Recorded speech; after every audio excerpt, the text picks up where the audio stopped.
O autoproclamado Estado Islâmico divulgou no domingo um novo vídeo que ameaça os cristãos, mostrando a execução pelos jihadistas da Líbia de pelo menos 28 homens, apresentados como sendo cristãos de origem etíope.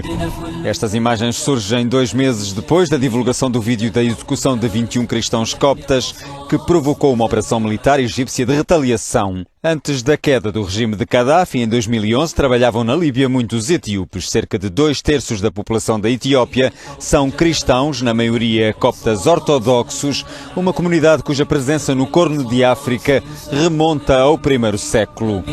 O vídeo de 29 minutos mostra 2 grupos de homens apresentados como fiéis da igreja etíope inimiga.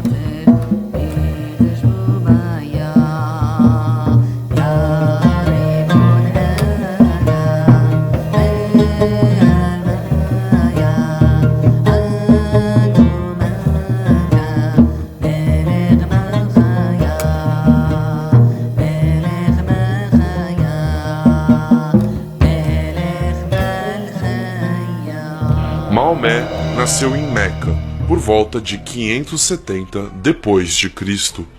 Não sabemos muito sobre Maomé em sua infância e juventude. A tradição muçulmana nos diz que ele era conhecido como Al-Amin, traduzindo o confiável, o que leva a entender que ele pode ter tido a reputação de ser honesto em suas relações com os outros. No ano de 610, Maomé estava em uma caverna em um retiro religioso, quando supostamente ele recebeu um contato divino, ficando assustado e confuso com o que aconteceu. Porém, sua esposa e seu primo o convenceram de que ele era um profeta de Deus e que ele havia encontrado um anjo na caverna. Maomé, então, passou os 12 anos seguintes pregando em Meca, de uma maneira pacífica. Ele pediu a tolerância religiosa, mas disse que as pessoas precisavam recorrer a Alá, o Deus muçulmano. Em geral, os habitantes de Meca eram politeístas e odiavam Maomé, perseguindo o novo profeta. A perseguição foi tão forte que em 622, Maomé mudou para o que hoje é a cidade de Medina. Foi lá que a comunidade muçulmana se tornou uma entidade política. Assim, após ter se estabelecido em Medina, Maomé iniciou uma série de ataques contra as caravanas de Meca.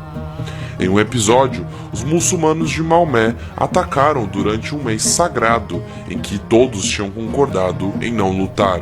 Assim, um homem inocente foi morto. Isso acabou levando a uma guerra entre os muçulmanos e Meca. Os muçulmanos atacaram com uma força muito menor e venceram o que veio a ser conhecido depois como a Batalha de Badr. Pouco depois da conquista de Meca, Maomé ordenou que o seu povo lutasse contra os não-muçulmanos, incluindo cristãos e judeus, até que eles se submetessem ao Islã. Em 629, os muçulmanos atacaram um assentamento judaico em Khaybar, no noroeste da Arábia. Posteriormente, Maomé marchou com seu exército contra o Império Bizantino, mesmo quando os bizantinos tinham optado por não lutar. Maomé travou várias outras batalhas importantes contra Meca, finalmente conquistando a cidade em 630. Maomé veio a falecer no ano de 632. Embora de fato Maomé tenha sido um líder político e militar implacável, apresentava características consideradas positivas. Ele foi extremamente corajoso e dedicado em suas missões, tendo suportado pacientemente vários anos de perseguição em Meca, além de ter lutado em diversas batalhas e resistido a inúmeros ataques. Ao longo de sua vida, Maomé também deu ênfase à ajuda de órfãos e viúvas, prezando pelo povo muçulmano. Também existem diversos relatos em que Maomé foi misericordioso com seus inimigos.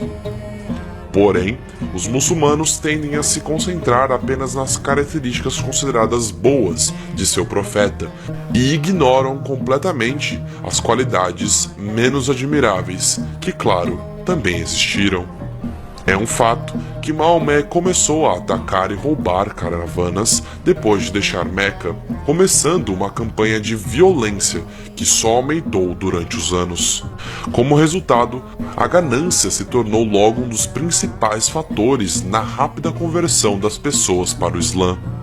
Na verdade, Maomé usou deliberadamente os espólios de guerra para atrair as pessoas para o islamismo, oferecendo recompensas para aqueles que seguissem a nova religião. Embora Maomé tenha suportado a perseguição em Meca, sua atitude mudou rapidamente quando seu número de seguidores cresceu em Medina. Após sua consolidação, Maomé se tornou cada vez menos tolerante a críticas. Em certo caso, um homem idoso escreveu um poema criticando as pessoas por se converterem ao Islã. Maomé então exigiu que ele fosse morto, e o idoso foi assassinado enquanto dormia. A violência de Maomé também foi dirigida a outros grupos. O profeta Maomé disse aos seus seguidores que iria expulsar os judeus e cristãos da Península Arábica e que não deixaria ninguém, exceto os muçulmanos, viverem naquele local. Após derrotar os judeus de Quraíza, Maomé ordenou a decapitação dos prisioneiros, chegando em um número de 600 até 900 pessoas que foram executadas.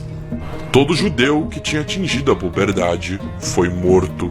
Posteriormente, Maomé dividiu as mulheres, crianças e propriedades dos hebreus entre os seus soldados muçulmanos, sendo que 1/5 dos espólios eram destinados ao próprio Maomé, sendo assim uma forma de imposto. Quanto mais cidades os exércitos muçulmanos invadiam, mais mulheres eles capturavam, que eram negociadas ou vendidas frequentemente.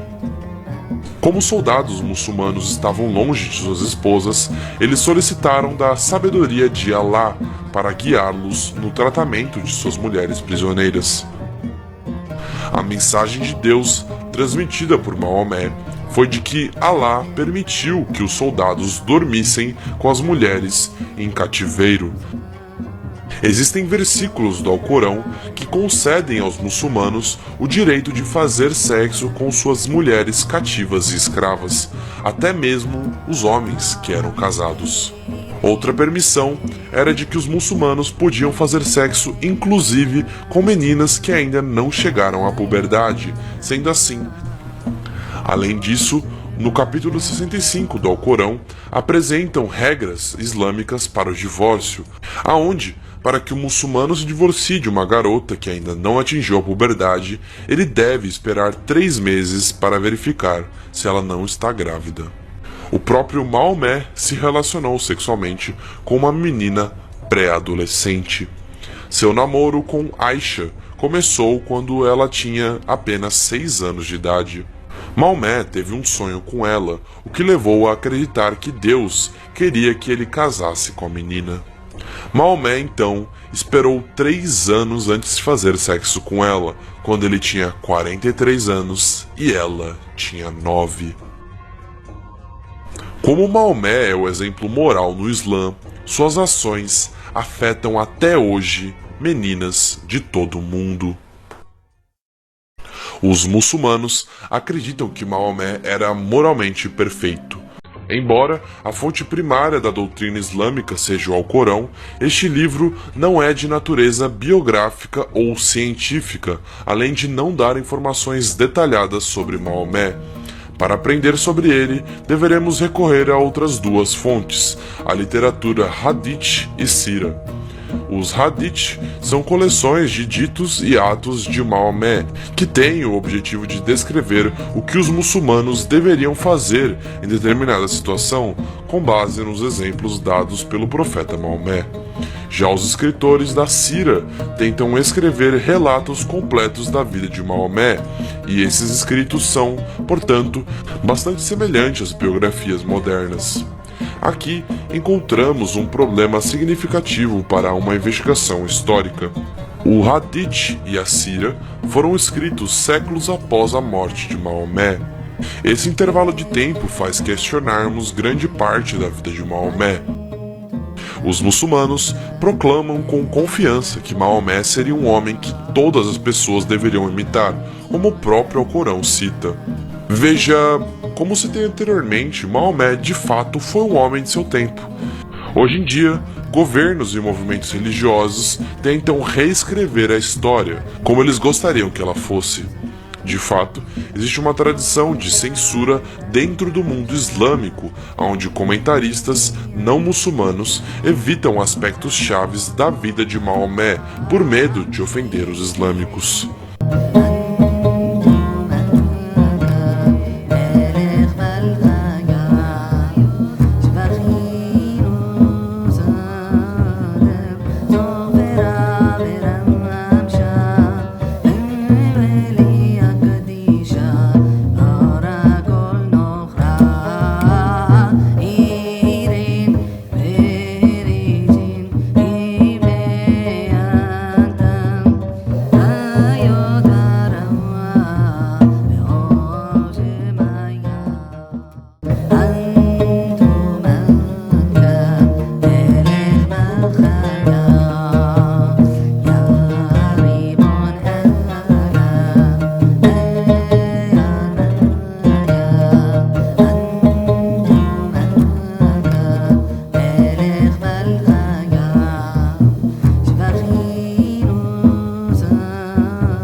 There are people like my sect of Islam which taught us that Islam is a religion of peace.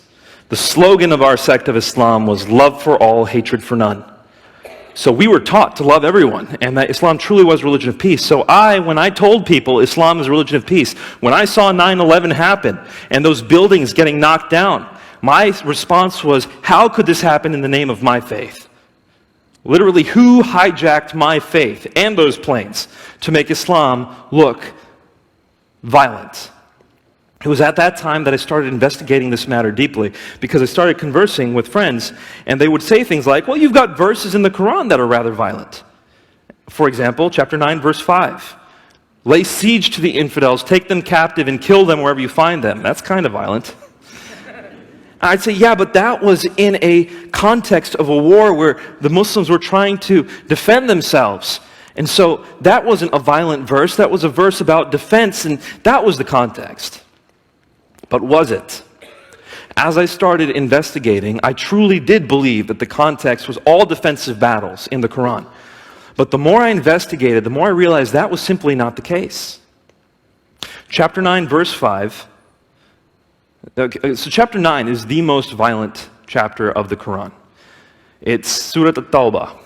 And this is the very same chapter which says, fight the Jews and Christians until they pay the jizya and feel humiliated. Just chapter 9, verse 29. This is the same chapter in chapter 9, verse 111, and I think this is one of the scariest verses of the Quran. Chapter 9, verse 111 says, the reason Allah has bought your person and your property is this, so you may slay in battle and be slain. In other words, you're a Muslim, so you can kill and die in battle. And so I had to contextualize that. Somehow I had to say, this cannot be what Muslims are told to do. But as I studied the history of early Islam, I found out that actually, chapter 9 of the Quran is the last major chapter to have been revealed. In other words, right before Muhammad dies, it's as if he calls people to his deathbed and says, I've got some more instructions to give you. That's just a metaphorical language I'm using, but it's like, this is the last message I want to leave with you. Chapter 9 of the Quran, the most violent one there is. When we consider the Bible, and people will say, well, what ISIS is doing, didn't Obama say something like this recently? What ISIS is doing is no better or no worse than the Crusades. It's no better or no worse than what happened in Christian history. I say, no. You got to keep things in their appropriate context. In the Bible, the violence did happen. We cannot sidestep it, and you didn't ask this question, so if someone else wants to ask it, that's fine. But there was violence in the Old Testament, and there's specific circumstances and things that we should talk about with that, so someone please ask. But it did not end up that way. That wasn't the final marching order of God. What we were left with was turn the other cheek. He who lives by the sword dies by the sword. Give your enemy something to drink if they're thirsty. That's what we were left with. Complete grace and peace. Flip that around for Islam. In the Meccan days of Islamic history, the message was very, very peaceful. Jews, Christians, Sabians, all of you, if you do good deeds and good works and you fear God, on the last day for you is heaven. Whereas towards the end, we start hearing things like, anyone who comes before Allah without Islam as their religion will not be accepted. It goes the other direction. So, how do we distill all this? There's also the matter of Islamic traditions, hadith. You know, I'm guessing most of us here are Protestant. There may be Catholics, you'll understand this as well. Protestants have kind of a sola scriptura lens. It's like the Bible is my authority and that's it. Muslims are not like that. The Quran is their greatest authority, sure, but then they have whole swaths of Islamic tradition called hadith. And the hadith are the lens through which the Quran is often applied. So, Sunni Muslims often use books like Sahih al-Bukhari, Sahih Muslim, in order to see how Muhammad lived. What was it that he did? By the way, Muhammad's name is only mentioned 4 times in the Quran. Now, it's not a book of history about Muhammad's life. So people go to the hadith to see how Muhammad lived. And because there are so many hadith, people can point to the peaceful ones and say, that's how Islam should be. And you got people like ISIS pointing to the violent ones, saying, that's how Islam should be. Who is right? Who is right? And can you make Islam whatever you want to make it? My concluding statement here is that peaceful Muslims who say Islam is a religion of peace are not lying to you. They honestly believe it. I did. But they haven't investigated the original sources, or at least they have done so in a way that wasn't faithful to the timeline of events. Early Islam was, in fact, rather violent. Islam, even under Muhammad's time, did have offensive wars against Jews and Christians. And that rendering of Islamic history is what leads people to diligently or faithfully live a violent Islam. I hesitate to say this, but I think it's true. If I still believed in Islam, and if I wanted to be faithful to Muhammad, I would have a hard time not going to Syria right now to fight for ISIS. It seems like they're doing what Islam commands.